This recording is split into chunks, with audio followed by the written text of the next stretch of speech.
పరివాహక పరిధిలోని ఆక్రమణలపై హైడ్రా ఉక్కుపాదం మోపింది. చెరువులో తాత్కాలిక షెడ్లు వేసుకుని ఉంటున్న వారిని 10 రోజుల్లో ఖాళీ చేయాలని హైడ్రా నోటీసులు జారీ చేసింది. చెరువుల ఆక్రమణలపై హైడ్రా తొలగించాలని నిర్ణయించింది.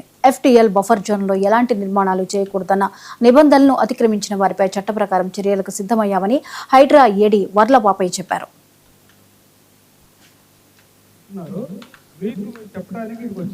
ఎందుకంటే ఇది FTL లో ఉంది కాబట్టి మీరు ఇలాంటివి కట్టకూడదు. హైడ్రా ఇచ్చిన బాధ్యత ఏంటంటే చెరువుని రక్షించాలి.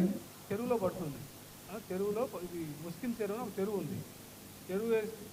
చెరువుల్లో మీరు ఇల్లు కట్టుకున్నారు, చిత్తానికి గుడిసెలు వేసుకొని చెరువుని ఇది ఆ చెరువు భూమిని ఆక్రమించారు. అలా చేయకూడదు. మేము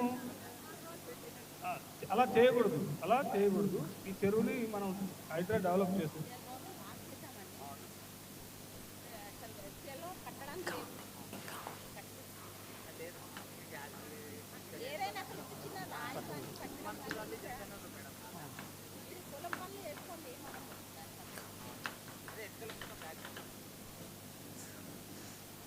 పేదలను అడ్డుపెట్టుకుని కబ్జాదారులు చెరువును మింగేస్తున్నారు. మట్టి వ్యర్థాలు పోసి చెరువు స్వరూపాన్ని మార్చేస్తున్నారు. చెత్త వేస్తూ చెరువును కలుషితం చేస్తున్నారు.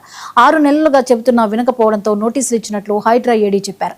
HMDA లెక్కల ప్రకారం ముష్కిన్ చెరువు FTL పరిధి 52.20 ఎకరాలు కాగా బఫర్తో కలిపితే 62 ఎకరాలు అవుతుంది. ఇందులో 34 ఎకరాలను ప్రైవేట్ సంస్థలు క్లెయిమ్ చేస్తున్నాయి.